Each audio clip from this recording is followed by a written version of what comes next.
Hello and welcome to We Got a podcast about Dragon Ball from A to Z, from Earth to Namek to Zune. We cover it all. My name is Randy. And I'm Doug. And I'm Sakenbo.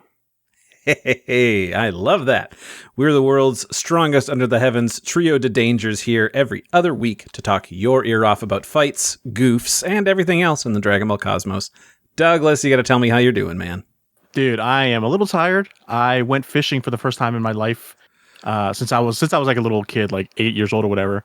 And boy, did I have to wake up at 3 a.m. to go to a boat at 6 a.m. and go. I'm doing massive air quotes here, fishing, because let me tell you, the experience was me getting on a boat with 12 other people, friends, and the boat goes to the distance. It kind of parks, but not really. It goes around in little circles. And they put fishing rods on fishing.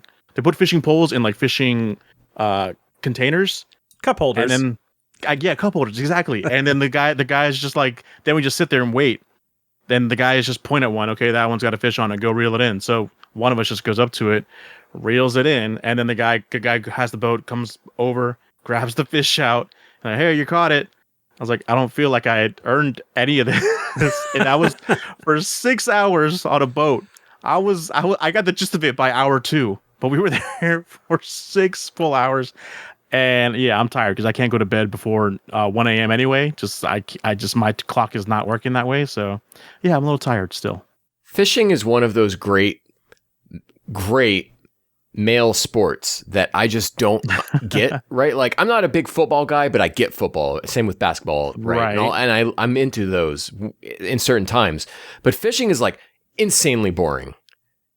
And well, so I at least thought it would be like what I had in my head was that we'd park, we'd cast the rods ourselves, and we'd have beers and just like, talk. But because the boat was partially still on, because the boat had to move around to like find the fish, the engine was still on, so it was still relatively loud. It felt like you were in a club trying to talk to people. It's just too loud to talk, and yeah, I don't like that atmosphere anyway. So yeah, I don't get it. Not a fan. Yeah. I want to try. No. I wanted to try it though, and I would still like to try maybe like real fishing without someone that were helping, like just me and a rod, just like Pokemon Red and Blue days, just out there with a hope. Yeah, that's the kind of way that I would prefer to do it, because I like the idea of fishing, and then the vibe of just like chilling with your buds and having some drinks. The thing is, I don't like touching worms. I don't like touching the fish. So like, I don't know if I could just catch one. Yeah. And be like, I got it, and then like hit a release button, and then the fish just pops off and goes back in the water, because I also don't want to eat it. The fish here where we went were dumb because we didn't even need to put bait on it. They just saw a shimmering hook, and then they just latch on. We caught another, again, air quotes, 19 fish. Like, it was 6 hours, but yeah, 19 fish. And we took them home and ate them. And then I went home and got some chicken wings and then passed out.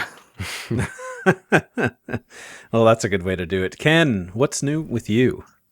I'm not really doing a whole lot. I'm in a holding pattern, right, until Zelda comes out, or actually until Astrobot comes out. I'll get that. Oh, Astrobot.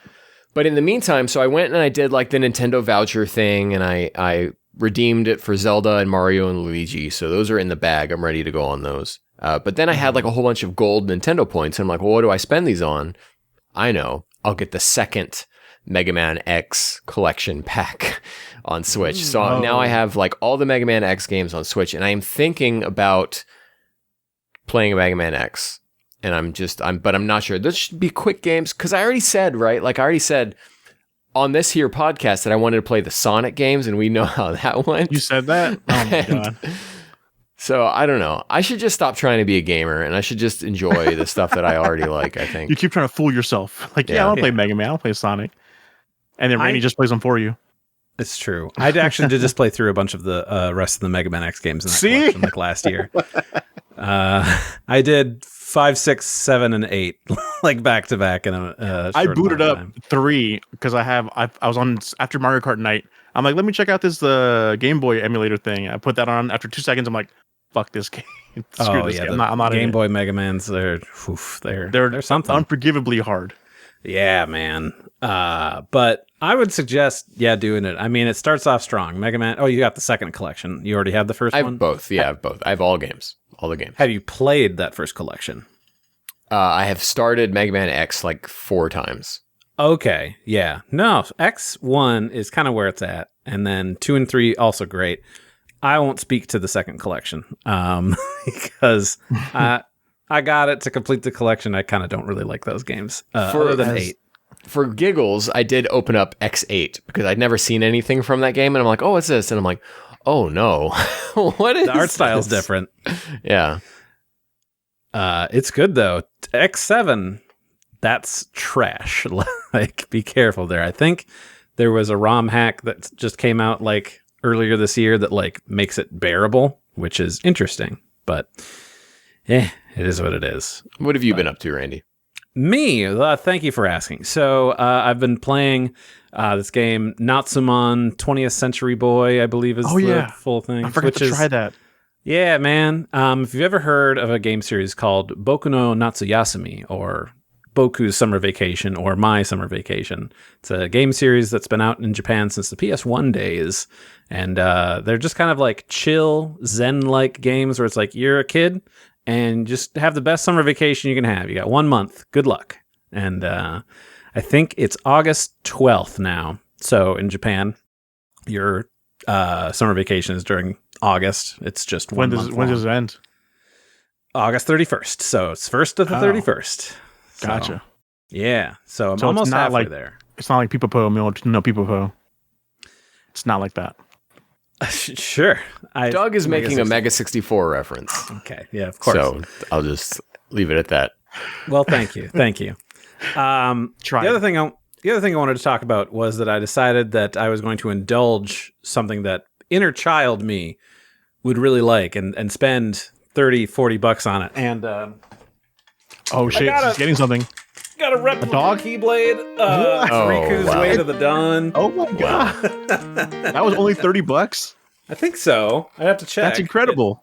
So Spirit Halloween sells like a set of like 2 or 3 Keyblades every year, and they sell out fast. But I was like, you can get it on Amazon. So they had this one, and I think they had one of the Nightmare Before Christmas ones available. But they've had the Oath Keeper. They've had the regular Kingdom Key before, but they had this one, and I wanted it because I love Riku. So it's sick. It showed up like literally half an hour ago. So. Oh, sweet. Audio listeners can't see it, but they can sure hear it. Yeah. It's a keychain Keyblade, all right. Click, clang, click, clang, clang. Sorry. I was very excited about it, so I was going to wiggle it about. I need to stop shopping with my brands because they charge like triple the price for something like that. Well, I mean, it's fine. You know, it's got some paint scuffs and stuff on it, but like, it's cheap plastic, but it's cool looking. I might mount it, maybe on the door right back here. Yeah. just have it hanging on the door, like just ready whenever like an intruder comes in. You're ready to grab that and go. Right. Oh, what's that? Speaking bell? of intruder, Timmy's down the you hear something, Billy? Belle is wondering why we're not talking about the Sonic trailer. That's true. We need to talk about that. Belle, do you want to talk about the Sonic trailer? You have thoughts, opinions? It dropped today, Meow. God damn it. We all saw it. What do we think? Oh my god. Doug, what did you think? Let me get my negative view out the way so you guys can talk about it positively. It looks horrible as the other ones do. It looks like the most generic. You have, what's the actor's name that's plays Sonic? Bob? No, it's not Bob. What's his name? Schwartz. Ben Schwartz. I love Ben Schwartz. I don't know his name. I love Ben Schwartz.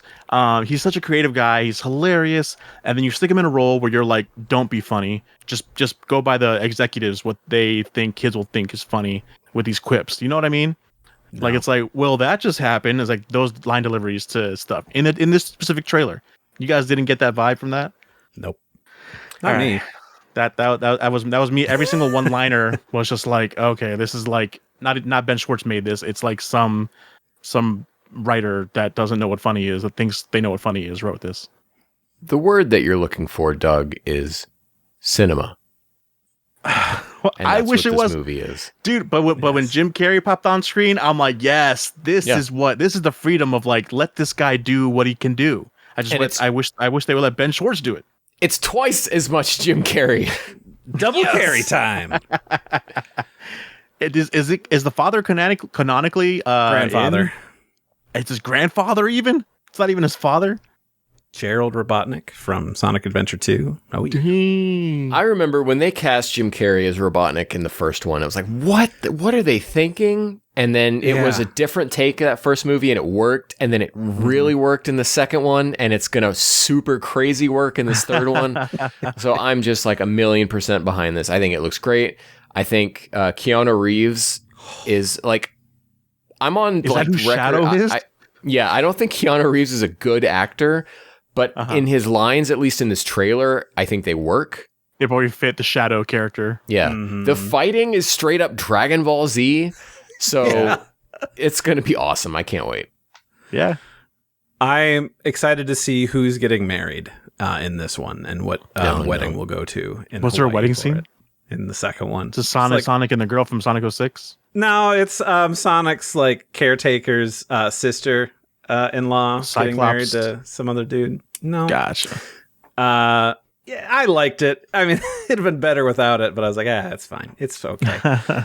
So I'm hyped for it, but I'm even more hyped, guys, to get back on the Moro train. Honk, honk. Moro. That's not the sound that Tranks make that sound, though, so you got it right. You know, you were saying you didn't sleep very well, Doug. I've the last couple of days. Ooh, doggy. So, oh boy, we're continuing our Dragon Ball Super manga review with Doug joining along. At least first time reader. I think you read the homework this time. I always do. Okay, good. It might always be last minute, last second, but I do. But he gets it done. So we're continuing the Moro or Galactic Prisoner Arc Part 2. So we are on Volume 11, which I believe, if I took my notes correctly, is chapters 49 to 52 of the Dragon Ball Super manga. So, what is it? Well, it's a monthly I was about to say monthly manga. It's okay if that's how you say it. I'm not going to get monthly mangoes.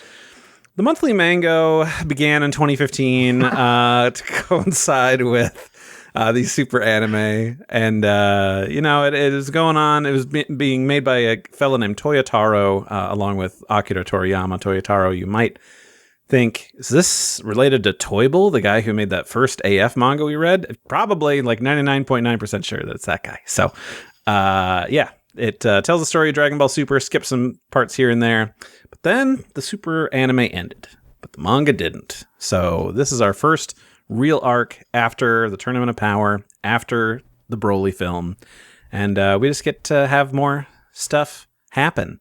And Ken, you wrote a fantastic recap to make sure that everybody is up to speed. What's happening in this manga? Last time on Dragon Ball Super, after 10 million years in captivity, Moro the Planet Eater has escaped prison. The Galactic Patrol, with Goku, Vegeta, and Buu now in their ranks, chase Moro to New Namek, where the despicable dietitian slaughters civilians and gathers the Dragon Balls. With Goku and Vegeta's powers drained, will Buu's transformation into the Dai Kaioshin be enough to herd Moro back to his pen? For a goat, I get it. That's good. Ken, fantastic job, Thank as you. always. So, and my apologies to Kyle LeBear. He should feel honored that you do such a great performance and, really, go in his style. Big picture temperature check. Doug, you're the first person. This is the first time reading this. I'm the first person to ever read Super. First ever. Gotcha. Hoodwink. Historic. Took years after it was published for anybody to read it, but you were there. Right. How are you feeling about Volume 11? Okay. So I'm not doing a bit this time. I was very disappointed in this volume as a whole. I thought you might be. Okay, good. I'm hoping that maybe talking to you guys will help me maybe spark some things that I didn't think of, or understand things maybe that went over my head, or I thought this was dumb, but like, no, they did this for this, like you guys always do. So I'm open, but yeah, very disappointed. Things didn't go where I wanted them to go, I guess. They went in a very uncreative way, if you know what I mean. But yeah, you're talking about the temperature. Wish specifically, right? That's a big one, but a lot of the dialogue too, and a lot of choices I didn't agree with. So okay. Well, I think it can only go up from here because I think you're right. I think Ken and I are going to Yeah. work our word magic and get you feeling a little bit better. Also, I feel like I feel like this whole chapter or this whole volume is because I'm thinking like this sucks, but it'll be good for the next volume. It leads to stuff. Like I'm hoping they introduce these things so that these other things can come into play and then have a party. The pacing is different in this volume. Doug, we started you off with 7 chapters of really almost like nonstop building. It's very strong start. And we get here, and there's some slight resolution, and then the stories drops because we have to figure out what to do next. The characters are trying to figure out what to do next. So I was going into this figuring you may not be as high on it as the previous ones, and I think that's okay because it's the story winding up and down in a certain way, and you just happen to catch it at a point where it hasn't quite come back up yet. Right. I figured as much. Yeah. I didn't think about it until literally the second I asked, how did you feel about it? And I was like, you know what? What did I feel about this volume? And it reflects a lot of what both of you said, but it's building to stuff that hopefully, I feel pays off really well. And hopefully, Doug, you'll feel the same way. So you're putting in homework now, but you'll get dessert. And the metaphors have been mixed. And that's okay. Because even reading the first 7 chapters of when the Moro Arc began, from that, Toyotaro gained my trust already. Like just from that, like reading that is like, okay, no. So even this slow dip, I'm like, he's not an amateur. He's building to something. He's placing things in steps for something to happen in the future. So yeah, I trust him. It's funny you say that because these 4 chapters are where originally at the time I gained my faith in Toyotaro. Oh, because Toyotaro would do something like just right off the bat. Let's talk about Mori, right? Sure. Mori dies, yes, and Purunga is still active. And at the time, you're like, well, no. Everyone, Doug, at the time, everyone was like, Toyotaro just forgot. He forgot how it works. Yeah. And then the next chapter, boom, Toyotaro's like, no. I address this. I'm doing this. Yeah. I know what I'm doing, and he does that repeatedly. I had a comment in the last episode where we talked about the other arcs that someone was like, "How does this work if that person died?" Or they were bringing up the situation in a time period. But yeah, and the Toyotaro haters were always coming out of the woodwork every month to be like, "Oh, Toyotaro didn't do this, didn't do that," and then it would be the next month chapter it would be addressed, or it would be like they would start releasing. I don't know if they did this during Moro or if it was after in Granola, where they started releasing the first 10 pages in draft form. And everyone would jump to crazy conclusions based on those 10 pages. And then it would be like the full chapter would come out and like even everything back out. But it's like people wanted to like go after Toyotaro with pitchforks during this era. Even me not even reading Super, I still saw the conversations of people being upset about like just like pointing like this isn't good, this isn't good. It's like what's happening? These are just the drafts. It's always the worst days on the internet when those drafts came, because then all I would see is just people going to war over it. Like, guys, one, an unfinished product. It's a draft. It's not the whole chapter. 2, you don't read Japanese. You're not parsing any of this. You're just going by the pictures. Yeah. And it's just like, oh, God, guys. So, yeah, it was a rough time. But, Ken, you're jumping right in here. We had Moro absorbing Namek's energy. Jocko and everybody gets in the ship. And Eska explains, hey, I'm, the successor now. And Mori had kind of like, maybe he had prophesized his own doom and knew it was going to happen. So he had set this in motion. Because there were like 3 days there where they were kind of chilling, right? Like waiting for Goku and Vegeta to wake up from recovering. Hey, he could have like, this could get serious. I'm going to entrust myself to you or whatever. So after that, we have Goku and Vegeta and Boo / the Dai Kaioshin, who's awakened his memories inside of Boo, take off into space to fight Moro, because that's where he's gone since this whole fight has started. They take off into the atmosphere, Randy. That's true. Yeah. Don't worry. That was a very, I'm sure that was one of the moments where, Toyotaro fucked up. Oh, no, wait. No, he didn't. Nope. Because that was my next note. Goku and Vegeta can't leave the atmosphere. So Boo / the Dai Kaioshin has to go in alone because he doesn't need the oxygen. So it's all okay. I feel like Toyotaro's more like, fuck you guys. You guys don't know about space because this is the atmosphere. It's like, dang it. He caught us. It's a throwback to Bardock. Oh, really? I thought... really far back to Bardock, but even more recently to Battle of Gods at the time, where people are like, he was fighting Beerus in space. He should be dead. Like, yeah. upper atmosphere, guys. You can just see the curvature from there. So Yeah, that's where you can drop a Red Bull or something like that. Did they do something? Red Bull did something up in the atmosphere. Dropped a guy. But I don't know where you're going with that, but it's an interesting thing for Moro. You know, Moro's a thinker, so he's like, I know that Goku and Vegeta can beat me, so I'm gonna go where they can't get me, and then that'll pull the Daikaioshin out. And keeps taking him further and further because like, no, these are fake me's, and I'm further away on a big rock, just absorbing Namek's energy.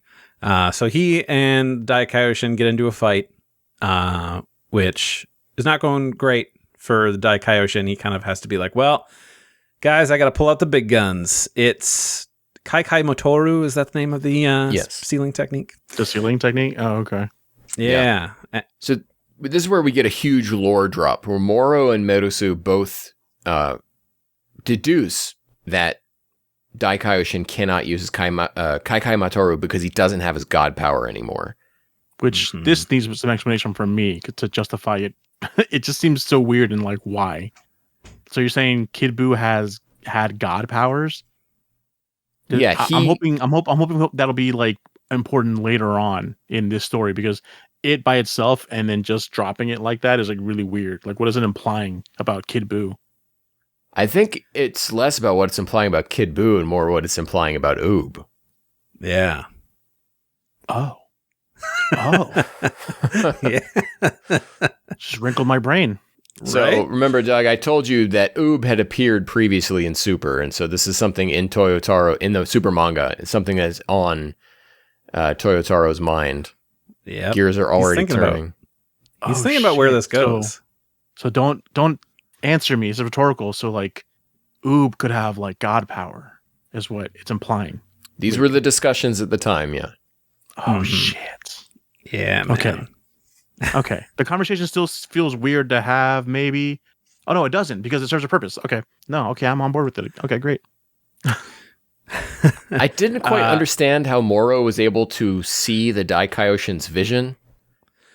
Dude, he's a magician. Before? He's got I guess. Yeah, you're right. I'm not thinking magic brained. Yeah. I wasn't sure if he did or not, but I put this in the outline, and I would feel really bad if I skipped by saying it. This is the section that I should have titled The Splitting of the Breast, which, if you don't remember, Evangelion episode 16, Splitting of the Breast, and then it's Breast. I just thought I just wanted to say. So Red Bill Stratos was a high-altitude skydiving project involving an Australian skydiver. We can go on. It's real, though. There's skydivers. Well, I think I remember that now, yeah. He jumped off, yeah. I'm not just talking crazy talk. I'm having a seizure. So Vegeta's on a bit of a character journey. I'm sorry, Randy. Vegeta's on a bit of a character journey here. And he says that brute force is going to be the only thing to deal with Moro. Gimmicky techniques like sealing never actually get the job done. It was always going to take brute force to bring this foe down.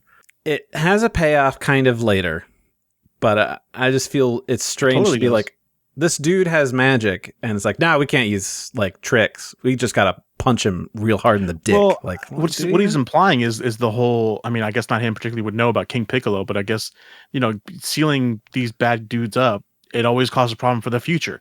We have to end it. Maybe not hitting me like brute strength, like just like actually punch you, whatever, but just like we need to kill it. Basically. Yeah. Vegeta and Goku are of the same mind of that they know they're stronger than Moro at this point. Mm-hmm. And so Vegeta in his current moment is like, why are we even trying this when we can just kill him? Yeah, that's very true. So they enact a plan because in order to fight him, he's got to be back on the ground. So Merus concocts this plan of like, I love Merus.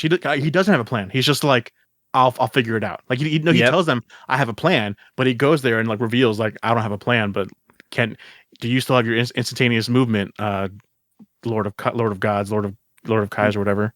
Right. Like, yeah, you did your research, good. Which I'm starting to think about stuff about Merus now. I'm trying to like have theories. Yeah, man, crack Crack that case wide open. But it's exciting. He's got this new thing on his wrist. It's like a goop shooter. So he's like Spider-Man grabbing. shooter. Yeah, he's grabbing rocks and pulling them to Moro, who then Moro just like, yeah, I'll just punch that. No big deal. But then he comes swinging in like Spider-Man and then turns on the jet boots of his right in Moro's face. So cool. Which like...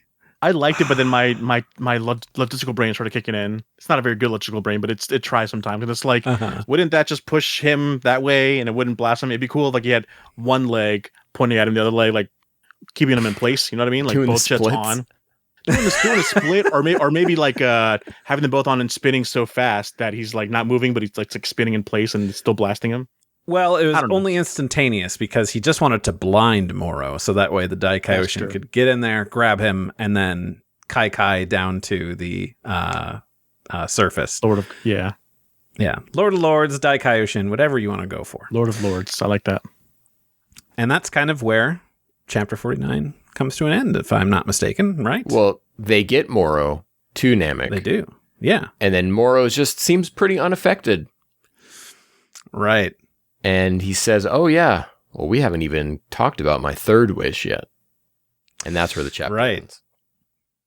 So we've gone, if you were doing this in real time, 2 months without knowing what the hell this wish was. Wow, I can't imagine. Yeah. So chapter 50, we're doing it. What's his wish? We go to Galactic Patrol HQ, all of the inmates. We've got the Macareni gang being locked up. And then all the doors open. And oops, prisoners break free.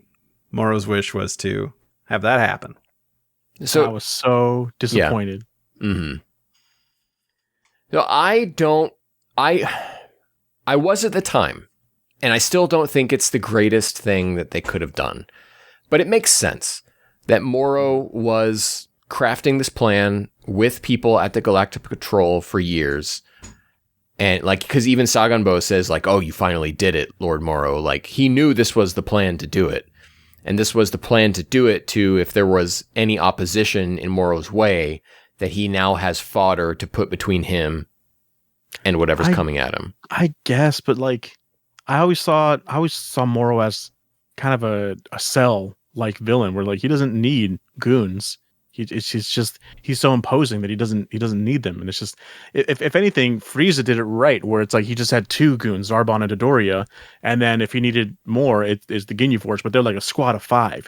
These 8 or whatever just seem like random throwaway characters, like someone's gonna come and beat up in a minute type characters. I mean, like, at least now, but I started thinking like I would like to see Gohan and Piccolo come in, and maybe other people come in and fight, and they need to fight not Moro, but someone else and show their strength. So these guys are going to be those guys for that. There is one shot where after they're freed, it's Saganbo and there's like the robot guy and the other ones. And I was Big Bear. In retrospect, I was looking at them all and going like, oh, these are all the ones that actually matter. These are the ones they fight. And so, well, they all look like Universe 6 characters, don't they? They got the hit looking one, the robot, and then the hit. I started hit already. I meant there's another one. I forget. There was like a Majin Buu type character for a second in the background fat bear there. Guy. Yeah. Mm-hmm. No. The Kid Buu looking one that was purple instead. He didn't join their gang, but he was in prison and got released for like a second. Oh, okay. Oh yeah. Yeah. You've got the little green guy with like the horns for hair or whatever, and Shimoreka. They don't name him yet, thank but his name's Shimoreka. And the robot, isn't he the same race as, was it Magenta in Magetta or Magetta? That's what it was. Yeah, from the universe. We will get to that later, but yes, of course. There are girls. There's 3 girls. Yeah, we got ladies. That's always good. And then so Sagan, just like right hand man. Saganbo takes charge, gets his ship back. Slug on these nuts. It's a cool ship. It is a neat ship. It's the fastest. Yeah. I have some praise here for Goku as we cut back to Namek and Saganbo and the ship show up. Goku says a lot of stuff showing that he's paying attention. Again, we've been ragging on anime Goku. This is the guy sounds like this. That's my anime Goku impression. But here in manga, since you pointed that out, because it really does, like, yeah, you really see that in this Goku. Goku says, "You think it's the freed prisoners? He must have been waiting for his pals to show up. The ones inside, I just felt their ki grow. I think Moro must have used his magic again." Because this Goku is paying attention to what's going on. This is not serious, anime Super like, paying Goku. attention. Yeah, totally. So who are those guys? It's not like that. Yeah. When I was reading this, I was like, anime Goku would have been like, wow, who is this? Who could have possibly just shown up despite us being told by Moro he freed everyone? Who are these guys now? It would have been something like that.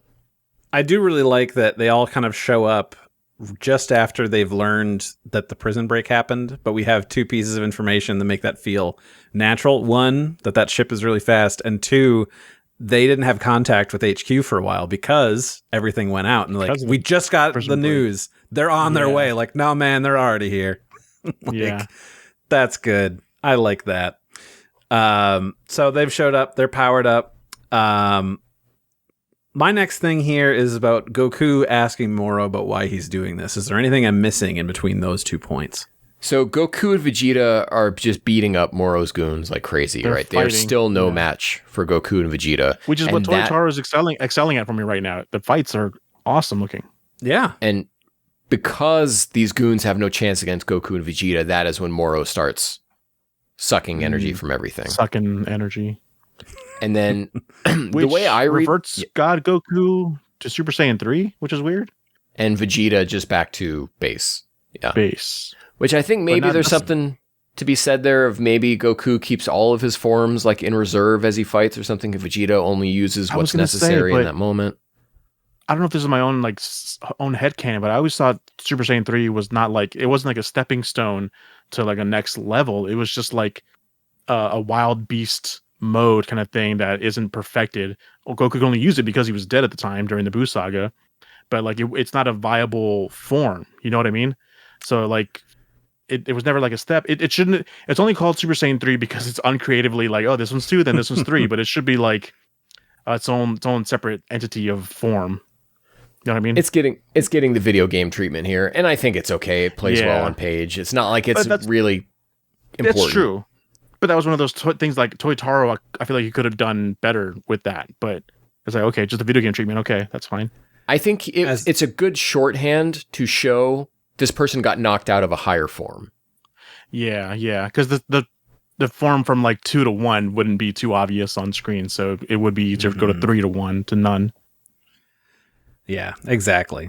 So as they're beating them up and they're, no longer in their stronger forms, Goku finally just asks, like, what is the point of all this? Like, what are you going after, goat dude? And I like this a lot because they're against the ropes now. And so Goku is like, he's going for the Naruto approach, right? Of like, let me talk to my villain. Let me talk to the enemy. Because Goku in this moment is like, I'm not getting anywhere fighting. Let me just Hail Mary try something else and let me talk to him. Yeah. Let me try my other gifts of compassion. Right. So his whole thing, and I want to put this word for word, create an ideal galaxy where I am free to consume planets as I wish. Gathering these allies, the convicts, is one small step towards that end. I detest the sort of peace you people seek to preserve on this planet and others. So I just want to eat planets, and I hate you dudes getting in the way. Just a one-dimensional evil villain. That's it. Come on, man. Well, we kind of talked about this before, and we told you this is really all Moro is, but he is elevated by his presence, his gravitas in the moment, and which is why, again, I really would love to see this animated because so much a voice actor could do with this character that would. Because if you think of Cell, right? Cell is also kind of pretty one note. Yes, but people love him because of Wakamoto, and there's other elements to Cell and how characters react to him that make him a great villain, and that's a great story. Absolutely. But to do it again is just like, all right, we've kind of seen this already. That's what gets me. Well, I mean, where's Frieza's, like dark motivations, or Buu's, right? We don't have that. Frieza's more like a businessman who is like running an empire kind of thing. Yeah, but what does money mean to Frieza? Not in that instance, but just like, I'm conquering planets to call them my own. But Cell wants to destroy, and then we got Moro again, who just wants to destroy. So at the time, I was wondering if Moro was going to somehow be related to the gods of destruction, because he very much looks like he could be one. He could, and I think I don't want to like sit here and judge. I don't want to judge the story based on what it's not and what I think would have been a cool way to take it. But a great way to have handled something with Moro or give him additional layers is that, maybe he was a reject god of destruction applicant and like lost to Beerus or something, or add in another element above that, because he already has the planet destroying angle to him by eating planets. So I feel like there was something there that could have been layered on there. Yeah, just anything to add an extra note to him. But like, I was so desperate too when I saw his henchmen going planet to planet. This is later on, a few chapters from now, but they're like looking for treasure on the planets before Moro sucks it dry. I was hoping like he would throw in a funny thing like that gives Moro a little more character. Like, oh, the treasure he's looking for isn't gold, like the boring gold thing. It's like, oh, it's nudie mags. Like, what if Moro was actually like a pervert too, and he's just like going to every planet before you destroy it. Find all the good shit, all the good porn they have, and yank it for me. Just to add a little fun. Yank it, all right. Yank it and crank it for me, you guys. Maybe not porn, but something ridiculous. Something like Bulma wanting the Dragon Ball so that she could appear 2 years younger. You know, that kind of like funny that Toriyama was so good at. Right. We could theorize a whole bunch of really cool new ideas for Moro, but I think we just need to be like, look, he just wants to eat planets. Yeah. He's scary. He's got magic. That's a new thing I'm that we don't really comfortable theorizing only because I know that it's all out now and I can just binge it. It's not like month after month of like theorizing. It's just like, this is what would have been cool, but it's not. This is what the story is. Yeah. No, agreed. I was just saying that so that way we can move on with the show. Let's do it. Not spend the next 40 minutes theorizing. Yeah, surprisingly so. So they're kind of really on the ropes here, and they're like, all right, we can't really deal with this right now. Let's get back to HQ and sort of regroup. So Doug, what did you think of Vegeta here saying, stupid magic spells, stupid god power, we Saiyans pride ourselves on our physical might. A warrior race has no need for fancy parlor tricks, and yet I have been reduced to this. Yeah, I reread that because I'm like, I wanted to understand what he meant. And like, it was like what he said previously, where it's just like, no, we're Saiyans, and we're just like, our strength will overcome all these stupid things. But Moro just proved to him that no, that's not enough anymore. You have to, and yet I've been reduced to this. Like, yeah, no, you need to like step up your game and not be just one-dimensionally focused on what can beat an enemy. Throw away, not throw away your pride, but like, open up. Goku has so much humility to him. He's like open to learning things. He's like, oh no, this guy has something to offer me. Can you teach me? Because I don't know that, and that's what makes him a great character. Vegeta's always like, no, I got. He's too cocky. Like, I got this. He's got the arrogance instead of the confidence. He needs the confidence to be like, I don't know everything, so let me learn. I feel like at the time this was a thing that some people had a problem with, but rereading it. Reaction? Right, yeah, but rereading it like the way that we are, it feels natural. Like he comes in his typical Vegeta way, he's proven wrong and realizes he's learning something from this experience, and I think it's great. Yeah. Yeah, and I think that's how he expresses himself whenever he's faced with being wrong about something, is he doesn't try to solve it right away. He's angry and frustrated before then he moves on to, okay, how do I do this? He's also got the angle of like him being on Namek and him failing the people there. It's not just like I'm being beaten physically by this guy. It's like, no, this guy is like destroying things that I tried to protect, kind of thing, and that I've wronged or whatever. And so I need to find a way, no matter what. If he wants to be truthful and atoning and doing the best that he can, he has to evolve and try something. That's when he's truly backed up against the corner. Exactly. So Goku and them are like, all right, we got to go. We're going to use our teleporting powers. We're going to get back to HQ and we're going to regroup. But Vegeta instead is like, nah, and takes off. And it's like, I'd have to go check. I could have just grabbed the original manga. I'm like, is the panel similar? I originally thought of you when last episode we talked about it, and you were like, Vegeta has the opportunity to do the funniest thing, and then he does it. And this was like, it's got to be similar enough to where it's like definitely intentional. I thought the same thing, and that's why I hate podcasting with you guys, because we just share the same brain. So Vegeta takes off. I'm doing my own thing, but really he just goes to Iriko. Is that the name of the patroller that is in that ship? The ship? Lands there, and almost at gunpoint, because he holds out hand. Like, he could blast him. He's like, yeah. He's like, we're going where I want to go. yeah. Could have just asked. I mean, Right. Jesus. Like, I want to go to Yardrit. Like, Him whoa. ditching Goku that instant like brought back some like emotions that he had, and just like like the jerkiness in him. I had a little bit of a battle between myself back and forth between how this was handled, just Vegeta leaving on his own. It's like, couldn't you have waited and discussed this with Goku and then gone your own separate way? It's like this just feels like for story elements, story purposes, to make it more dramatic. But it's like, no, Vegeta's in that moment of like, I need to do something, and then like there's an opportunity, there's a ship right there. I'm gonna go. So I'm like, I settled with that. And even Goku kind of picks up on that when they're like, well, where did Vegeta go? And Goku's like, I don't know what he's going to do, but I'm sure he's got something in mind. Goku just knows. Goku knows. He trusts. Goku. This is an adult Goku. Goku knows things. They're friends to the point where Goku's like, nah, man, I trust him. He's got something figured out. Or just not an idiot. Goku like is putting things together. Like, because he knows them, and also just by deducing. We're moving on to chapter 51, if that's okay with you fellas. Yep. Moro finishes consuming everything that New Namek has to provide. And look, he's more youthful now. Look at that. He's sexy, right? That's what I was like. I thought he turned younger, but I wasn't sure. I was like, okay, this is what that is. So Moro says, planets inhabited by such a unique species possess a spectacular energy. With this, my physical recovery is essentially complete. So the Namekians' like weirdness that they have, and I mean that in a positive way, their weirdness restores him to like a youthful self. Wow. And so we're now like, even I saw him and I was like, oh shit. Furry Con coming, I'm on my way. I get it now. He is, this is prime Moro, right? So this is the Moro that we're going to be spending a good portion of time with. Okay. Saganbo sends his lackeys to scout the galaxy to find planets with more energy for Moro to feed.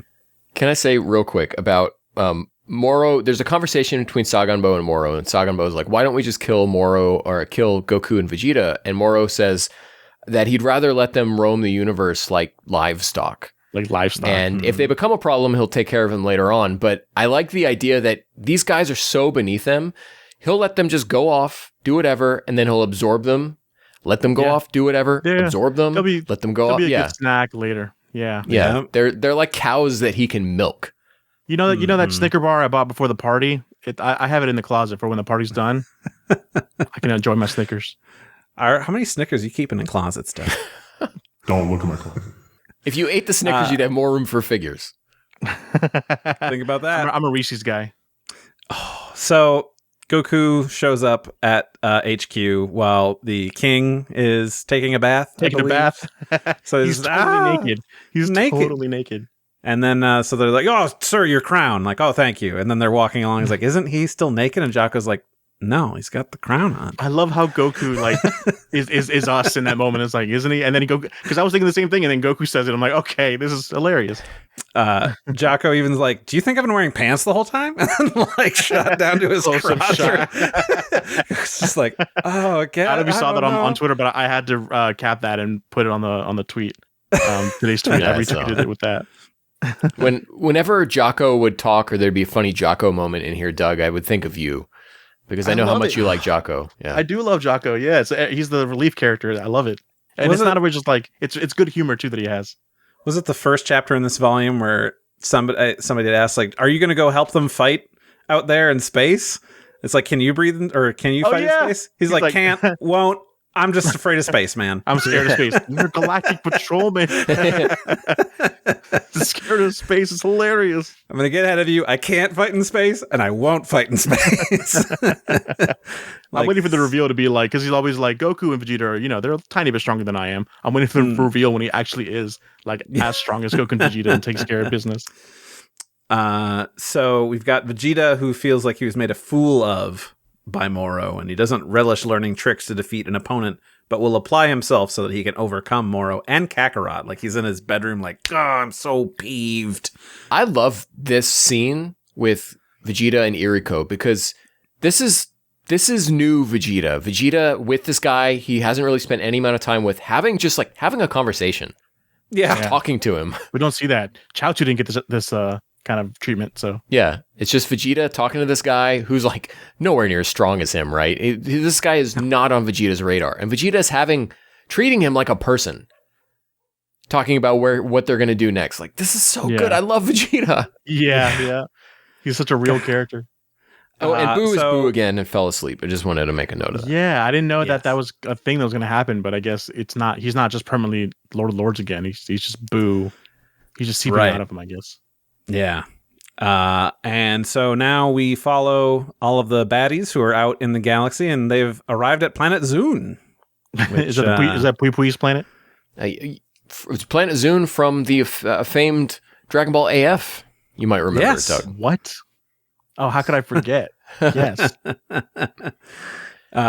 So, go ahead. What's interesting here is that this implies that all of the filler Bobbity army species characters are all the same race as Pui Pui. Yeah. Are all hail from the same planet. Because of the uniform? The uniform was not like a Bobbity uniform, but was something from their home planet, which I think is interesting. Yeah. It makes it more sad that a whole race was enslaved in that way. Yeah. Well, Bobbity's a bad guy. Yeah. Ken, do you have anything to say? Because before I get to my next point, which is just back with Goku and Merus together. Yes, I do.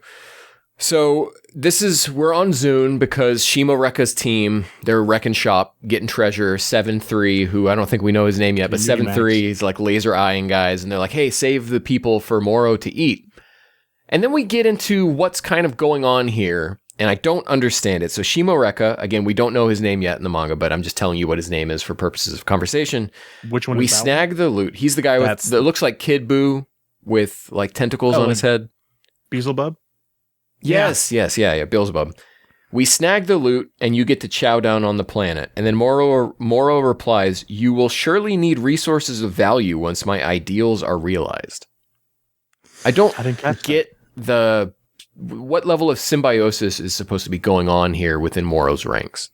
Yeah, as time goes on, what's going to happen after he's absorbed? Like, what are the minions, what are the goons getting out of all this?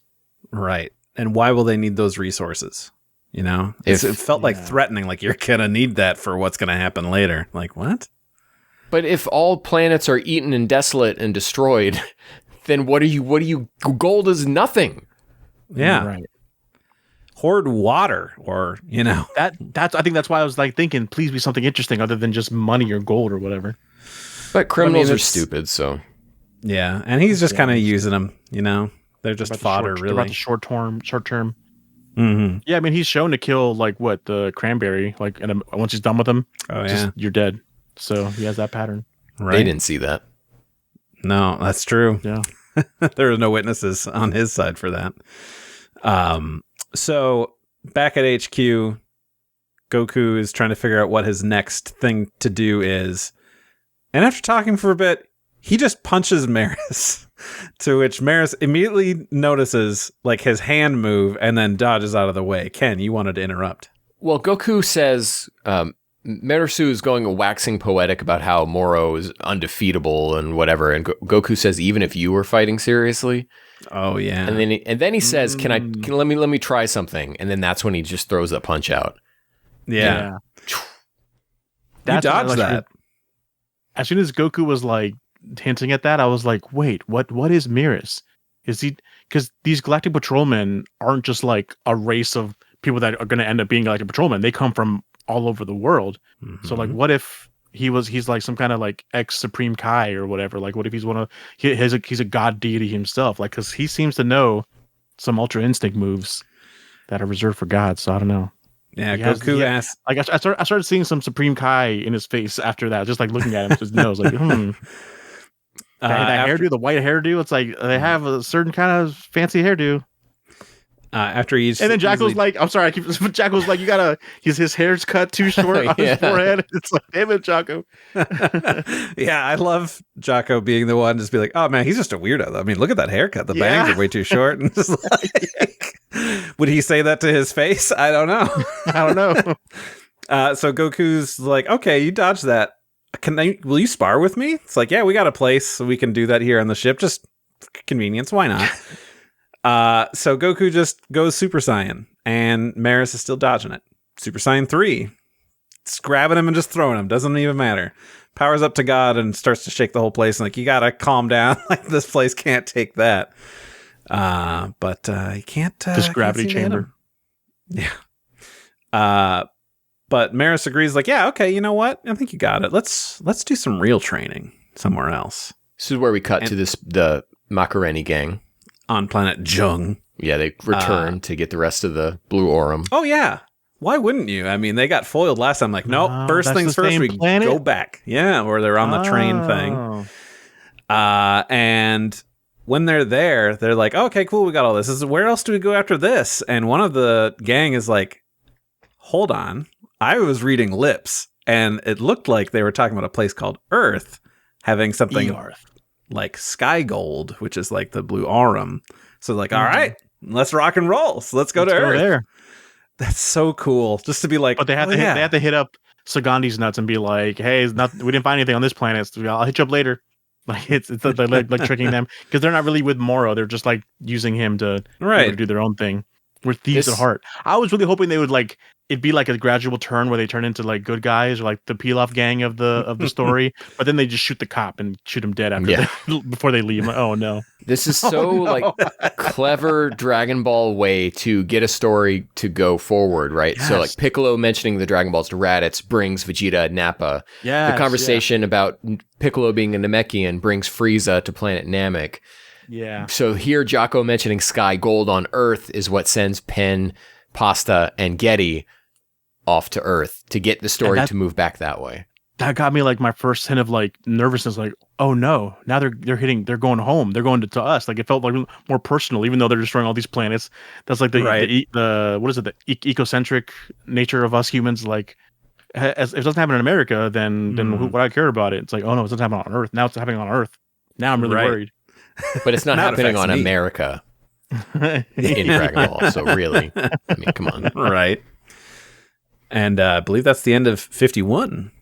Vegeta and Iriko arrive at Yardrat. Yeah, exactly. Yeah. 52, they're here. Which I knew what was going to happen just because I lived in the world and I couldn't avoid Twitter back then was happening. So you see Vegeta in a Yardrat outfit. So I wish this was a surprise to me, but it wasn't. It's just like, okay, yeah, this is where we're going. Yeah, you see Mike's figures that he has. Yes, that too, yeah. That was way past, but yeah. The thing that I really like when they get here is that we see the people of Yardrat like we have seen from the filler and stuff from Dragon Ball Z when Goku explains what he did after Frieza. There was also the people of Yardrat from Universe 6, or was it a different universe number during the Tournament of Power? Might have been like two, right? Yeah, and they looked very similar. They just didn't have whiskers that the ones in Universe 7 do. But Vegeta notes, no, they come in different types, because then we see these other small ones. And this is actually the design that was used by Toriyama for Dragon Ball Online. He didn't use the ones from the anime and stuff. He made his own design. So this is kind of like, oh no, they just come in different, variations. Oh, see, I was going to ask about that because I didn't remember. So the Yardrats weren't shown in the manga at all in the original run. I don't believe so. Nope. Because I thought like their look was canon, but I guess not. It's just in the anime. Canon to sagas. Yeah. Canon sagas. And then they show up, in Super from that other universe. It's like, okay, yeah, they look pretty much the same, but it's like, oh, okay, well, we're just erasing the whole Dragon Ball Online thing. But no, Toyotaro ties it all together. Genius. Now we got this slime, Dragon Quest slime looking characters. And so we kind of get this whole thing of them finding out like, oh, you lot must be from, he is like, lot. No, it's just one of us, But we get a little too Rick and Morty for me. We get this great recurring gag of everyone mistaking Iriko for Vegeta. Yeah, I love that. Yeah. Oh, you're so plain for a Saiyan. Yeah. And so that's what when I was reading back through this, I'm like, is there like an undercurrent of racism going on here? No, hold on, hear me out. That like the simpler looking beings are the ones that the Yardratians think. That's what I was thinking because I was thinking like the whole Nappa Vegeta thing where it's like, of course the smaller one is a stronger one. Like the Yardratians are like that in tune with like power. Well, but to me, it seems clear that in the caste system of Yardrat, that the filler Yardratians are lower than the Dragon Ball Online ones. And so they assume that Iriko is like of a higher status than Vegeta, and so that he is Vegeta. Right. Man, and that's the way to do comedy just right without overdoing it or underdoing it. Where it's like as soon as the second character does it, you nailed it. That's funny right there. But then we have a cinema sin where we get explained that their whole thing they train is spirit or ki control. Well, they can't sense ki very well, can they? If they're thinking that Iriko is the Saiyan between the two of them, but maybe it's like Ken said, it's actually racism. They actually knew, but they were just like, nah. Vegeta could also be suppressing his as well. That's fair. That's fair. Well, my joke fell on its face. Thanks, guys. We get more elements here of Toyotaro understanding the world, understanding the lore. They do briefly talk about the Ginyu Force having been on Yardrat, or we're going to head to Yardrat. I was like, what? Because that's why the ship that Goku got in went to Yardrat, because it was pre-programmed. The Ginyu Force was about to go to Yardrat when they were called back to go to Namek. Doug is about to love this volume by the time that we're done. God, you're right. Oh. So it's just Toyotaro understands everything. And Doug, this is Toyotaro moving the chess pieces around. He's building things up. The payoff is coming, I promise you. Oh. I need to change pants. Whoa. All right. So we're back at HQ. The king asking Jocko to get back up from his sector because I'm sure you know some strong dudes. Oh, sorry, I'm jumping ahead too fast. We're not done with Yardrat. So the Yardratians refer to ki as spirit, and they know spirit control, which there is no teleportation is no like specific technique. It is a form of spirit control, which is shifting one's spirit across. Yeah, and buddy. so they can do all sorts of things like teleporting, making copies, gigantification. And Vegeta's like, teach me spirit control. Not teach me teleportation or teach me the whole shebang, dude. I want to know it all. Give me the whole menu. Chaos control? And you must think that he is pretty confident in himself that he could learn this pretty fast because Moro is out there doing his thing. And remember that Goku was here after the Frieza fight for almost a year and learned one section of it. So it's like, okay, I mean, maybe he's Vegeta. Like, teach me as much as you can in the time that we have, maybe. But right. So the king is asking Jocko to get back up from his sector because he should know some pretty strong people. I mean, he was out there when Frieza and stuff was there. But Jocko, it's not just. It's the little things that I love about this. See, I'm going full out to get Doug on our side, Randy. So I'm jumping in with the little things, okay? He's not just like, we need more people. He needs more people because the entire Galactic Patrol is being stretched thin because Moro is sending squad people all over the universe. And so they need more. It is a necessity. It's not like, let's just go get more recruits. It is like, hey, we're out of manpower. We need guys. Yeah. Damn. Makes sense. So Jocko thinks, man, we could get Monaka here.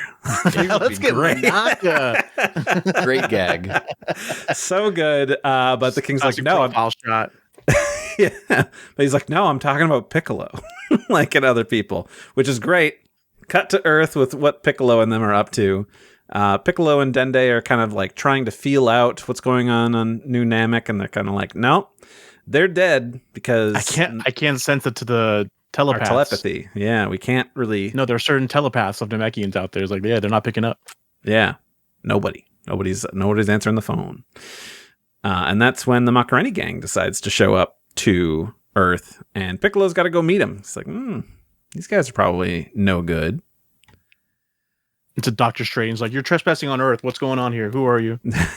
This reminded me, the way that this unfolds reminded me of, and we didn't fully read it, but we talked about it when we did our GT retrospective of Auspiciosity, and we would come in with these little, what was going on in the world of manga and anime at that point.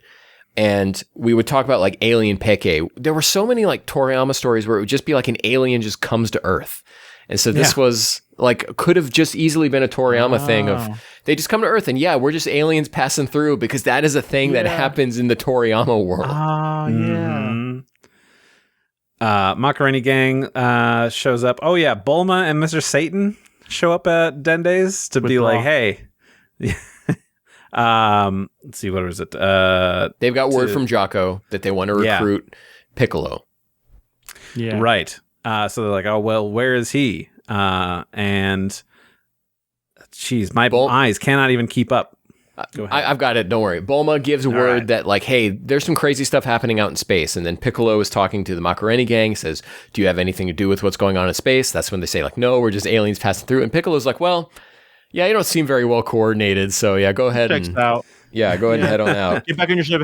He like lets them loose from their ropes. Like, yeah, go on about your day. He's like the cop, the Earth cop. Which I gotta say, Toyotaro, like drawing Piccolo standing up, like and like look as they're landing, he looks so cool right there. I'm like, damn, I want to figure out that Piccolo right there. Toyotaro knows how to draw like the standing pose very good. Sometimes. Sometimes that's what I hear. Yeah. There's not a lot of weird neck things going on. There. It works out pretty well. Like the stomach kind of like leaned out and like your muscles forward. I don't know. It's cool. So at the temple, they call Jocko. Jocko says like, hey, let's also get the Baldies on here. Randy, I'm sorry if that's offensive. Yeah, they do say that. Yeah, I didn't think about that really, and now I feel offended. You're bald by choice. So is Kuririn, but so is Krillin, yeah. Kuririn and Tenshinhan, who were both also at the Universe 6 thing and fought alongside Jocko in Resurrection F. So Jocko knows them personally. Piccolo also technically. True. And Roshi. True. But they aren't mentioned here yet. As soon as also they go and try and like get Piccolo to be like, no, don't let them go. Don't let those guys go. And so like Piccolo's like, oh, my bad. And just blast them out of the sky. Yeah, because Pasta wants to send word to Moro. That like, hey, come here. They've got this crazy strong guy. This planet must have lots of energy. Yeah. And treasure. Picks up on that. I want that sky gold. But it's too late. The Macaroni gang has made a call back to HQ, Moro HQ, with the message, help us. And then Moro, just thinking it through, he's like, well, if they're dead or whatever, then that means there's someone pretty strong there. Let's send a stronger scouting party to Earth. Right. It's good thinking. I don't know how I felt about that. Just like, it's too convenient. But maybe it's just that all the other planets, all the thousands of other planets are very like mid. And this one is just above mid where it can't even handle one of their henchmen. So that's worth taking a look. So but Moro's just like, we'll send another recon squad. Just go there yourself. I don't like these goons. I don't like him having goons is my big issue with this whole thing. You could do it all yourself. I don't know why you're wasting your time with this. Dude, why? This is why CEOs exist, so they don't have to do anything. Yeah. You know, they've got people who do stuff, assistants and aides. So imposing by himself, he didn't need goons. Is what I'm just upset about. You think he only needs goons so that Piccolo and Gohan can show up later and battle and have their own moment in the sun, and fine. But that's the only reason. And I know what you're doing, Toyotaro. I see through it. I mean, so Frieza with a power level of 530,000 could have done everything by himself. Mm-hmm. Yeah, still hires the Gimme Force, but he showed up as a unit of like I'm a guy with an army, and that's my thing. But Moro was always planning this out. This was the plan even before he broke out. Yeah. But I'm also like thinking like how it's very similar to Piccolo Daimao. He showed up, and maybe he made goons one at a time, which made it more a lot better to cycle through. Let me put it this way, Doug. Did you watch the Sailor Moon anime from the 90s? Not all the way through, but yeah. Okay. Did you ever read the manga or watch Crystal? No. Okay. Well, here's the thing. The manga and Crystal suffer from the same issue where we immediately throw in like, hey, here's our main henchman.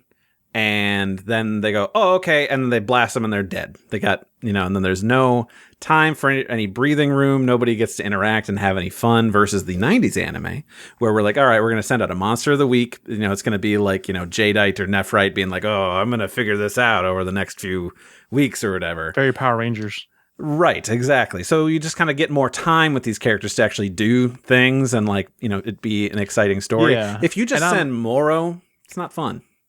I guess. I think that's where I wish the story was going in a different direction even before he introduced the third wish. That's what I was hoping that the third wish was something like wild that like took care of stuff for him or like that gave him some weird, I don't even know what. I was hoping for something more interesting than just let prisoners go.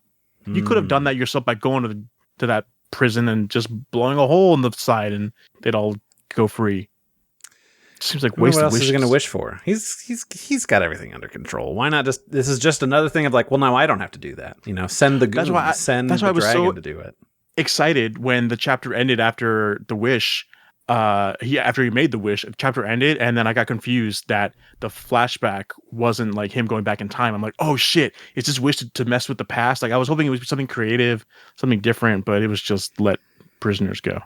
I understand. I agree. I think in a vacuum, it's an underwhelming wish.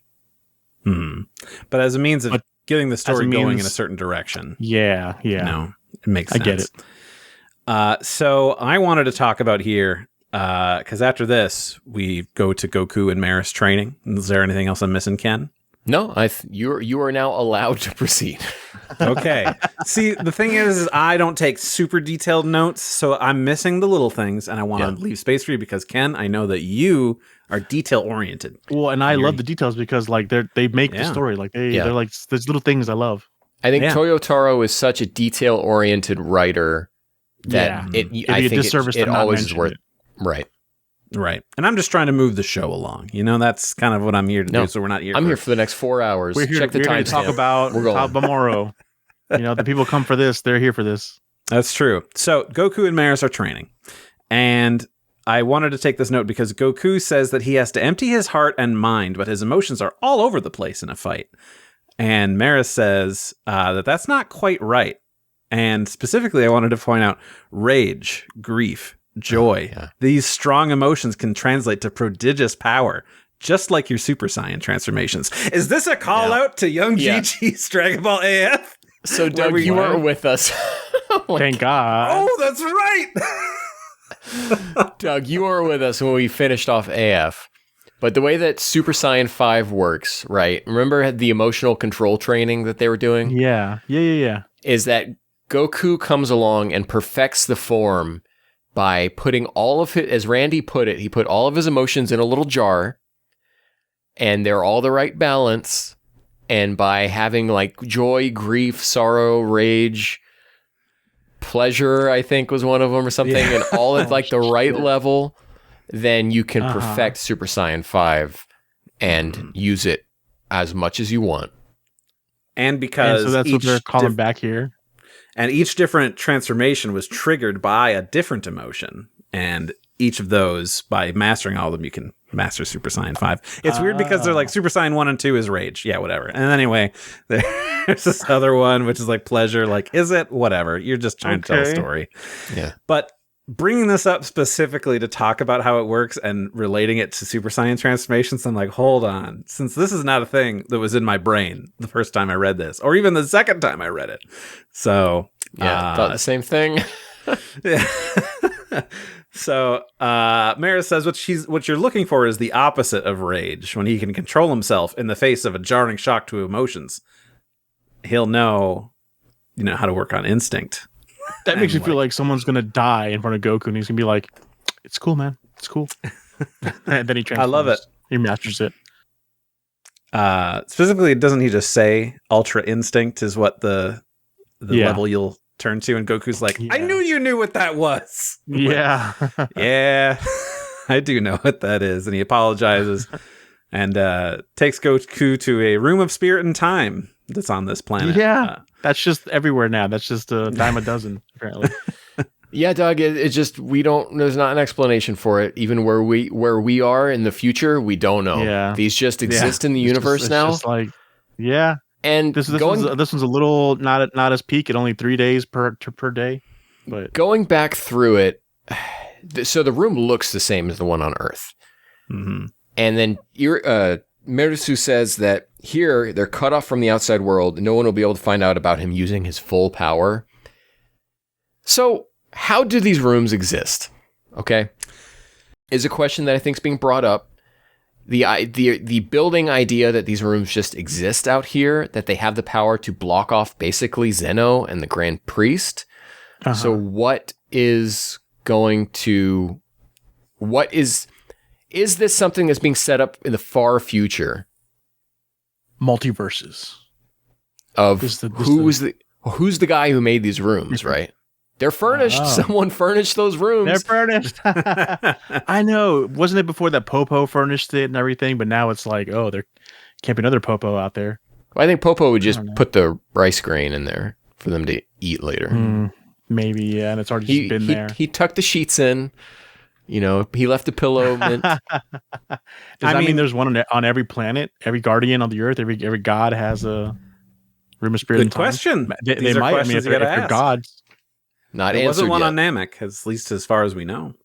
I think the thing that we also have to remember, Ken, you are very much into the timelines of things. Our timeline extends back tens of millions of years, 10 million years at least, and there is a large gap where we don't know anything. So things could have been set up in that time period. Who knows if Zeno and that whole hierarchy was around at that time? I mean, I don't recall. But maybe there was a thing that's like, yeah, they've been around since exactly 4.6 million years ago. Like, so they're all connected.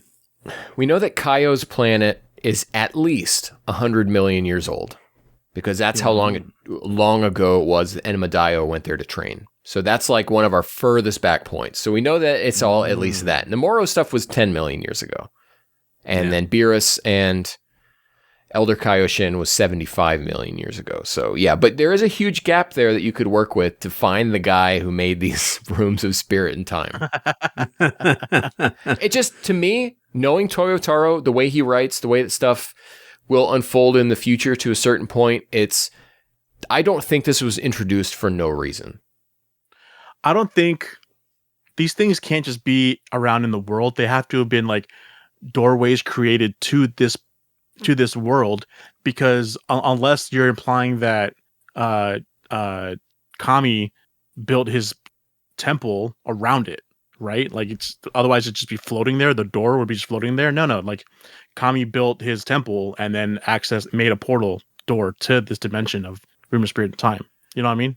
You following? Yeah. Mm-hmm. I think this is what if they're all connected? They're all one big white empty void, but they're so massive and huge. No, that can't be.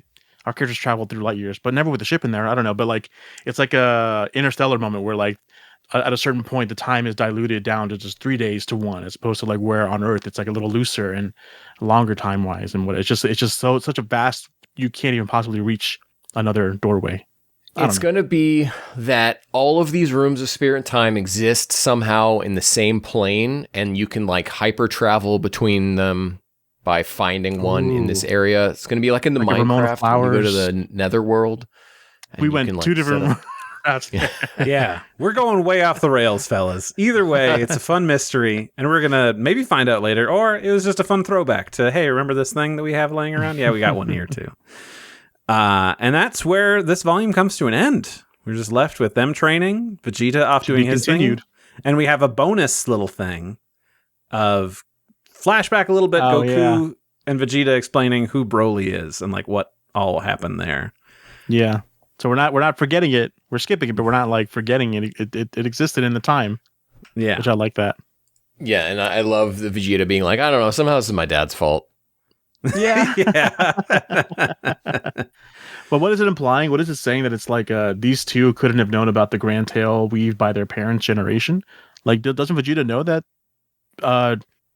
weaker babies were sent off to different planets, or is that not what they're saying? They're saying they just didn't know about Broly specifically being. I mean, yeah, I don't think he knew specifically that, Paragus, this dude named Paragus, had a son, that they were kind of like, we're kind of iffy on this, because Vegeta was off doing his job, Yeah. Yeah. They just didn't watch the first 25 minutes of Dragon Ball Super Broly is what they're saying. Yeah. Right. Yeah. They missed that chunk. It was a good chunk. Yeah. Frieza was pink back then, guys. Vegeta doesn't know that. Just remember. The young lad. Yeah. Okay, so just quick timeline notes here. We have a week pass. Takes a week to get to Galactic Patrol. And then that's just about it. So we're about a week in the future of where we were. Mm-hmm. Or not to get to Galactic Patrol, to get to Yard Rat.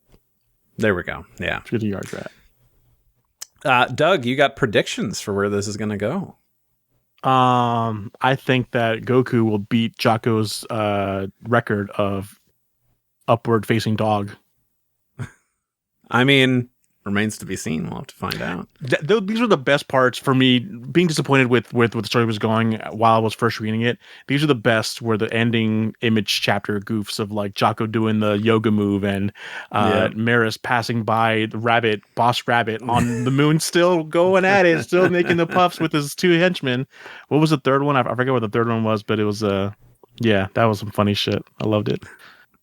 Predictions. Now we're gonna get Piccolo in on this. Jocko wanted to get, someone mentioned Gohan. I wonder if he will show up. I guess everyone else. This is all building up towards a final battle on a planet somewhere where they take care of henchman after henchman, the goons, and then to Moro. But I don't know. That's what I really like. Toyotaro's style in the fighting. Like he does a good job of like being creative with the moves. So as long as we get to that, I guess I don't care what it leads to. I mean, how we get there, as long as we get there. At this point, like it's the story wise, beginning was very strong. This is the setup to get to the final battle. Right. Do you think I don't know what other story you could do. Did we lift you up on this volume? No. I think I was very hyped. Oh no. I thought you meant, did we hype you up too much for this volume? No. Yes, you definitely made me appreciate this volume more after discussing with you. Yeah. Sorry. Like, no, you didn't do shit for me. No, that's not what I meant. Give me my hour back. Yeah. No, for sure. Definitely. Like I see it in a brighter light now and everything. And yeah, I mean, I'm excited to see what Vegeta's going to do because he's not coming back with just instantaneous movement. That's for sure. Okay. So you weren't spoiled on anything about what that entails. No, I don't think he turns purple until a different saga. I'm thinking so. Unless it's this saga, then whoop-de-doo. But I don't think so. No, it's not. It's not. Okay. Yeah. I just like to play games. And then what was your prediction on Merus here? Because you had said like he's a I'm thinking he's some kind of like a Kaio or Kaio's son, long lost son. Maybe even something to do more closely related to the Lord of Lords. Just because he's been locked away in this boo for so long and everything. And he has something like he's hiding. I mean, he has such godly strength. I mean, he understands Ultra Instinct. He knows Goku's trying to do it. He's got the same like angel level knowledge as the angels and the Kais. I don't know. He knows a lot. Like even the Daikaioshin said, Lord like, of Lords, you've done your research. You've done your research. He's like, has he done his research, or has it just been around for a long time, or he knows something that he's just a special guy? I don't know. Who's my little special guy? Merus? With his dumb haircut. Look at that. Who gave him that haircut? There's got to be a lore reason for that. When he first showed up in that first chapter, reading it back in the day, I'm like, this fucking doofus. I don't like this. Well, whenever Toriyama makes doofus-looking characters, they surprise you. So that's the thing. Wasn't him though. Yeah. Oh yeah. But I mean, Toyotaro's trying to live up to Toriyama.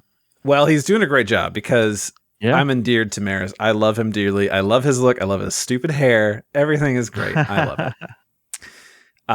Great. Well, I'm excited to see where your predictions take us when we actually get stuff revealed to us. But in the meantime, God.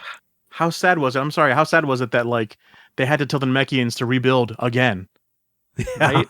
It's just like, well, it's up to you, Escarg or Cargo, Eska, Snail Boy. All right. Well, on that bummer of a note, we're going to take a little break, but we'll be right back with some more fun. So settle in. Hey there, and welcome back to more We Got a Pod.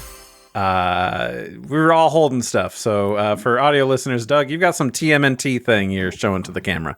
That's true, Randy. Audio listeners can really hear all that plastic on the box. It's great. I was waiting to move on. I'm always surprised when Randy points it out. I thought he was just going to keep going with this stuff. I just want to flash it. I don't want to leave people out. Okay, it's some big. It's Raphael. It's a mech Raphael. He looks fucking awesome from Heat Toys, and I have the 3 turtles. Of course, yes, 3. The 3. Donatello's not out yet. Donatello's still in the works. Gotcha. Ken, what are you holding up here? Just the back cover to volume 11, which is Vegeta eating the burger. Gohan and Videl in the car, yeah. And it says Kakarot's burger instead of Jocko's burger. Cool. Hey. I don't think the back cover variations are in the Viz version, so I think you have to get the Japanese for this. No shit, really? That's Yeah. That's BS. Let me take a look. I've got you guys continue on. Sure thing. Randy, So showing off your Keyblade again? yeah, I was just holding it over my back because I'm a cool dude like that. You wanted to not be left out. Did you ever watch that Mega 64 video of Rocco explaining the Kingdom Hearts timeline to people? Because that was the energy you had holding that Keyblade. Yeah, I did see that, and that's what I was going for. Not because I thought I was cool. I never feel more validated watching Rocco's figure unboxing. I can confirm to you that the Viz volumes do not have the Japanese back covers. Oh, because they don't have a slipcover. Because this doesn't have the Vegeta riding Purunga that the Japanese one does. I'm looking at volume 1, by the way. Son of a bish. Even So on the you got to get the inside, they volumes don't in have Japanese. They don't just have the black and white. Well, that's a bummer. Nope. Yeah, So anyway, if you want to talk, you can talk to their editor. No, leave that alone. I'm going to dox them email. right here now. Well, their name's in the book, so. Well, I mean, but not their home address where their children go to school, you know? And you have that information? So Hey, how about you read some Ken- tweets? Yeah, Yeah. Ken put out the tweet asking people to get their thoughts on this sort of transitional volume for chapters 49 to 52. And we got some good ones here. Ken, why don't you take this one from Parker Rico? Yeah, Parker writes in, as frequently as they do, Moro freeing all of the prisoners and continuing to be very imposing really raised the stakes of the arc, and seeing Vegeta swallow his pride and go to Planet Yardrat and learn spirit control is an amazing moment. I also like that prisoner that looks like Beelzebub. Shimo Rekka. Hey. Yes. I really feel upset, Ken, when you had talked about before that Shimo Rekka's there and they're wrecking shop. And I'm like, you should have said they're Shimo wrecking shop. Shimmer Wreck. But you didn't. And I was just sitting there seething. I'm Hilarious. like, I'm not going to say it. I'll just let it go. But no, it's stuck in my brain until an Well, hour you later. obviously, you didn't let it go. No, that's what You I'm didn't saying. let it go. I don't for have a the full ability to hour. hold on to it. No. Jacob Sawyer, ever the great listener, says, I love the escalation of stakes with the release of the prisoners. I like the deepening of the lore with spiritual control, awesome Piccolo action scenes, even though he screwed up.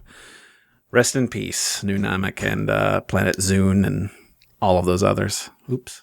Those cops on Jung. Oh no. It did feel kind of weird that like Piccolo knows something's happening up in space and he's just like, oh, these space guys came. They're chill. Not even like questioning. Well, I guess he did kind of question them. I don't know.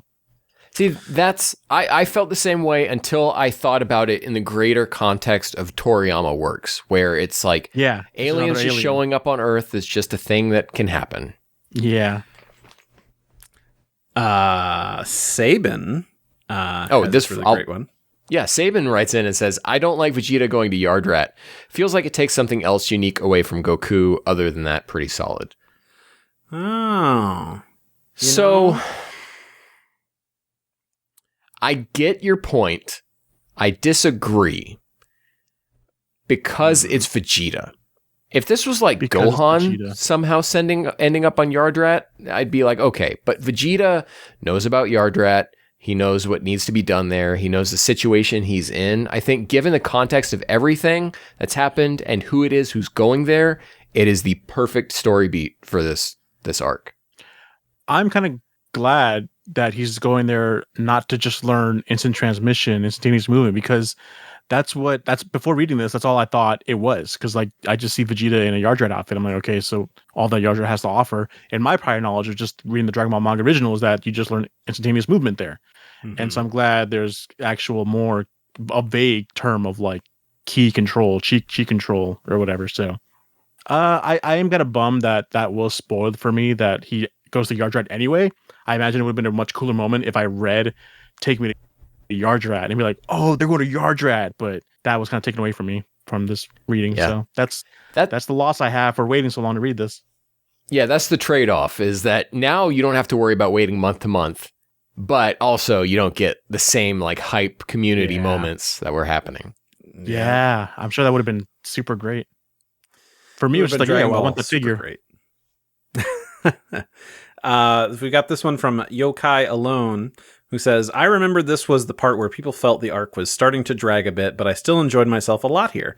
Toyotaro continues to flex his Dragon Ball trivia muscles, and personally, I've yet to be bothered by it. Rest in peace, Pui Pui's home planet.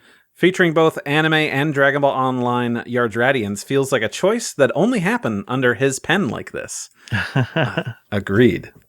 I know Vegeta's grumpy side can be divisive, but I bought it here personally. He's understandably been shaken up by everything going on, and rather than run away to let off steam in some reckless way like he has in the past, he actually decides to do what needs to be done to help, even if it's something he doesn't really like all that much. Right, because Vegeta prior would have just like run away in frustration, whereas he's not running away; he's running to a solution. Like if he didn't know a method, he probably would have hung around with Goku and like got back to HQ and then like discussed. But he's like, no, I see something, I'm going for it. He would have flew away and stood on some rocks for 3 days as it rained on him. Yeah, Lincoln Park. A great AMV. Yeah, there it is. Yep.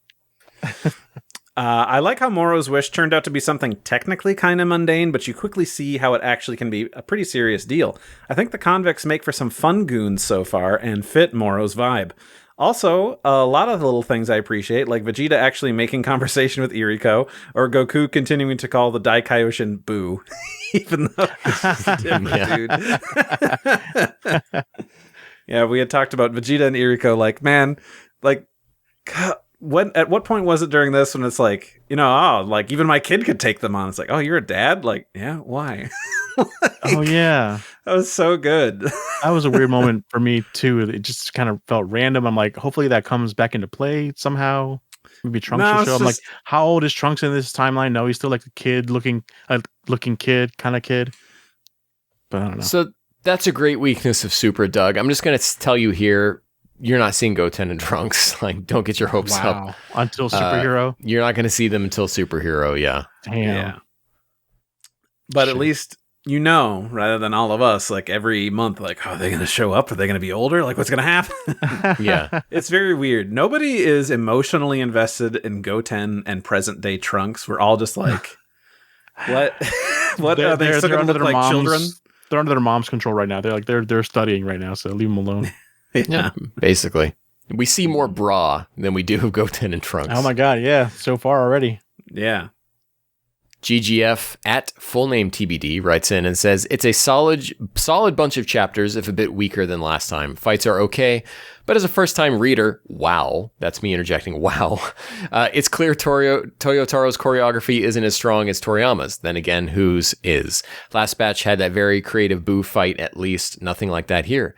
Moro is still sufficiently intimidating, although I think his designs are getting worse with each, quote, transformation. All of the callbacks are fun, even if they're laid on a little thick for my taste. You can tell a superfan wrote this, for better or worse. Still, I'm having a good time.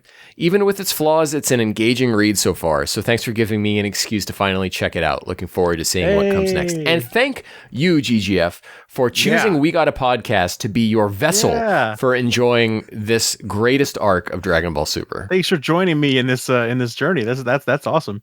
Yeah. I can't. It's the callbacks are a thing that do kind of annoy me a little bit because it's a little too on the nose sometimes with like, okay, that's just Jiro absorbing Piccolo's energy when Moro absorbs Lord of Lord's energy, and it's just like a lot of Cell, a lot of Piccolo Daimao, but it's never too egregious as whatever Young GG's AF was. That was just egregious and painful to read. This at least has its own little spin on it. It's a lot of Toyotaro understanding what makes a Dragon Ball adventure engaging and pulling his favorite pieces from them to construct a truly great original work from it all. Even if it can sometimes play a bit like greatest hits, I get it. And that's totally relatable. Yeah. But there's so many of his own twists on it, and it's treated with such care and respect. Yes. That the Moro Arc really, like, Doug, do you already feel that the 11 chapters you have read of this far exceed any of the Dragon Ball Super anime? Yeah. I'm trying to think back to like the Goku Black arc, but no, this is already a lot more engaging than that. Even with this dip in this volume. Something I was going to bring up, putting it that way, is kind of going back and like seeing what makes really good Dragon Ball adventure. Think of it. This is the Force Awakens of Dragon Ball, where it's like, all right, we're going to do all of the hits, but we're going to do a little bit something different here. But I think this elevates it more in that it does some more interesting original bigger things. threat. Yes. Which means that Granola has to be the last Jedi, and we'll cross that bridge when we get to it. Big shoes to fill. They are right in like how there wasn't as creative fighting in this volume as there was in the previous one. Like you just think back and you just like envision blasts destroying planets and everything. And it's incorrect except for because we have Lord of Lords and Moro fight. No, because we're forgetting Merus blasting Moro in the face with jet boots. So like that's the coolest thing that's ever happened, and I won't let people forget about it. Normally we'd move on to talk about Spotify and things, but we wanted to highlight a Apple Podcast review that was dropped here. Then bring it up by Dragon Ball Fanboy 123, who says, "This is the first podcast I've ever heard. Whoa, we're number one in your heart and soul. That's great, and it's amazing. And I was just wondering, who do you think would win in a fight? Ultra Instinct Goku versus Saitama." From One Punch Man. Please answer my question. Thank you. Yeah. Right. I would assume. I don't know any other Saitamas. Saitama is actually their uncle, so they want to know. Oh, could Goku beat up my uncle? Please, here's his phone Ultra number. Instinct. Yeah. Send Goku. I know you have Goku's contact info. Please. Yes. That's a toughie. I've only seen season 1 of One Punch Man, and I read a little bit of the manga past that, and I didn't get much further. But I would say Saitama wins because I don't think in any of Goku's training did he ever have to go through a Japanese summer without AC. So, well, I mean, hasn't Goku already gone up against like gag characters, and gag characters always win? Yeah, Saitama is a borderline gag character, right? Saitama is a gag character. Everyone else in One Punch Man does not know they're in a gag manga. I love that. It's just him, and so the gag element will always beat Goku. I mean, it's just right. It would be an interesting hell of a fight where they kind of go back and forth, and like Saitama's kind of like, "Oh, I don't know, you could do that. That's kind of cool. Let me try." And then it's now, the planet. Man, there's some One Punch Man. You guys are anime only, so there's some stuff I really want to talk about in the manga, but I can't. I'm not gonna finish One Punch Man, unfortunately. Well, you might someday. The anime will never finish, Doug. I can tell you that right now. At the rate it's going, it will never finish. Really? So you might as well switch to the manga. There's a lot of One Punch Man manga out there? Yeah. Comparatively? There are like at least 6 more. Well, it hasn't been running for a while. I think Murata's been doing something else. But there's like 6 or 7 seasons worth of story ahead of where they would need to be in the anime. Season 3 hasn't started yet, so. Oh, wow.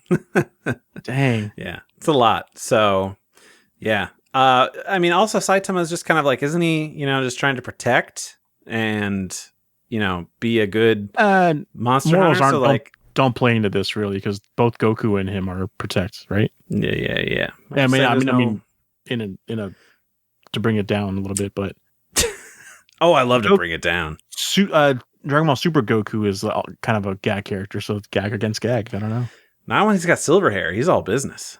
Yeah, true. That's true. We got Ultimate Battle playing in the background. Yeah, Joy Boy Luffy with white hair against Saitama. Ooh, now that's a good. That's a good. I don't know. That I don't know. Now, how full is Luffy in this fight? That's also important. I don't know anything about One Piece. I don't read. He just ate a 20-piece McNugget. If we're okay, so now we're talking about Gear 5, Luffy, and let's say unlimited stomach, unlimited stamina versus Saitama. Now that's a compelling power debate. Oh yeah, yeah, and that I don't have an answer for. I think that could be that one's a solid. That's a thinker. Well, I hope our non-answers are a good answer for you, Dragon Ball fan. We're going to answer your question with another question. You tell us who you think would win, Luffy or Saitama. Update your review or shoot us an email at wegotapod@gmail.com. Just let us know. We want to hear what you have to say. But we also have to go back to Spotify, like I had said before, and I don't even have that tab open, which is just bad planning on my part. It sounded like Vegeta Reacts over here. We did have a poll like we do on every episode. So if you don't know about it, go check those out because there's one for each and every episode. And last one for our Dragon Ball Super manga Doug edition. What do you go for the name for the new Galactic Patrol officer in this arc? Because Ken and I say it very differently. And I wanted to know what you guys had to say. Our second place winner is Merus. And our first place winner was Merus. So I feel that everybody here knows that, the way that Niles says it is the way for you in your heart and in your mind. Let's just go to trivia. Let's just go to fucking trivia. Doug is just, I'm done. Give me the trivia. Set me free. Started talking about Frasier. I want you to go to trivia. That's true. I'm always trying to move the show forward unless we're talking about Frasier. And Frasier. Like, no, let's stay new Frasier trailer out, by the way, for season 2. Oh, okay. Oh shit! Shadow in. No, unfortunately. Aren't you a colorful bunch? So we've got our trivia from Ever the Trivia Deity Zenpai. So thank you, Zenpai, for putting this together. We got 3 questions for you boys here, and you know how trivia works. Put up your hand, and whoever wins gets a point, and the points don't matter. So, question number 1. What is Vegeta doing? Oh, he just took off the turban and that's basically what he's doing. All right, question 1. What is Vegeta doing in the interstitial page after chapter 2 of the Super manga? Oh, okay. Is he watching the bingo tape or something like that? I don't remember exactly if that's what he's doing, but he says here he's practicing his bingo dance, so I'm not sure. Oh, he's probably like watching like girls do it, like Roshi watching yoga class or whatever. Who happens to have volume 1 of Super right here? Whip it on out, his baby. desk after chapter 2. He is watching a video and practicing. Nailed it. Oh, that's what it is. You get 1,000 galaxy points. Good job. Classic Roshi gag. That's not fair. You specifically know I don't read the Super manga, and you do that to me. Well, maybe you've seen some things. Number 2, in the Zamas arc of the manga, when teaching Trunks, Pilaf, Mai, and Shu about time travel, what does the teacher use to represent a time machine? Oh, I have no idea. That's okay. So he's, using examples like, picture this being the time machine or whatever. It is Time Kun from Dr. Slump. So, there you go. The Time Slipper? Reference.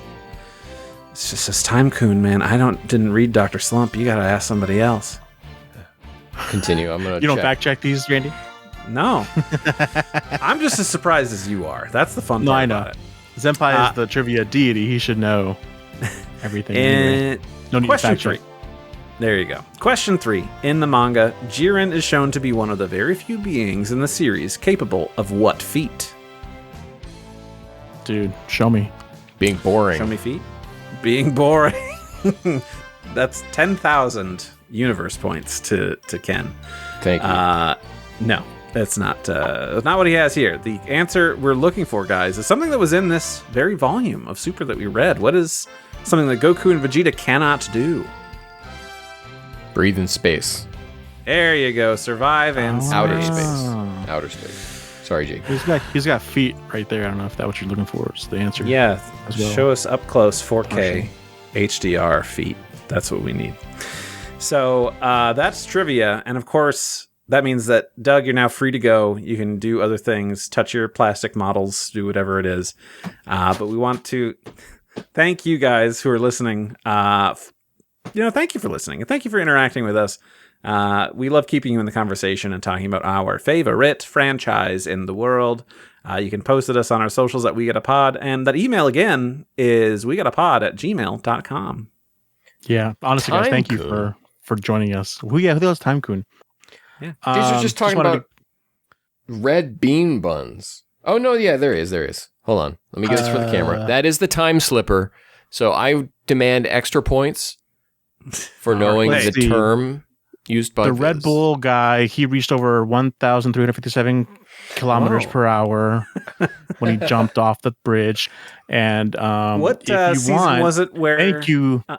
Where Roz and Frasier Yeah. Thank you to Rifti Beach for letting us use this track, Kakarot theme hip hop track remix. You can find that track and other great music by Rifti on his SoundCloud.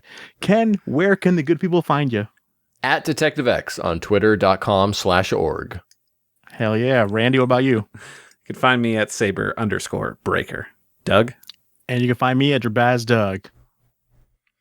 I don't know how we went so long on this episode doing 4 transitional chapters, but man, there was a lot to break down this one, and I'm glad that you could join us on this journey. Again, I'm talking to the audience. I'm glad I was joined by these two as well, but yeah, glad that you're here with us. And like, dude, GGF, did I get that right? Yeah, GGF, reading this for the first time with us. That's so awesome. So if you are also on this journey for the first time in the Moro Arc with us, let us know. That is so cool that people are taking the Doug approach, jumping in. We got a podcast wants to read this? Then I want to read this. That's incredible. So thank you so much for that. Also, be sure to tell your friends, hey, have they read the Moro Arc? If not, check it out. They should read it and also jump in on this little book club. Someone once described these reviews that we do or retrospectives as book club episodes. And I think that's such a fun way to think about it. I like that. Yeah. That basically is what it is, right? We come together and talk about a book we just read. Yeah. It's true. So yeah, subscribe, review, tell your friends, and we will get all the moms reading the Moro Arc. It would be the Moro Moms, they'll call themselves. Whoa, nice. And as always, we'll catch you Matanator. Later.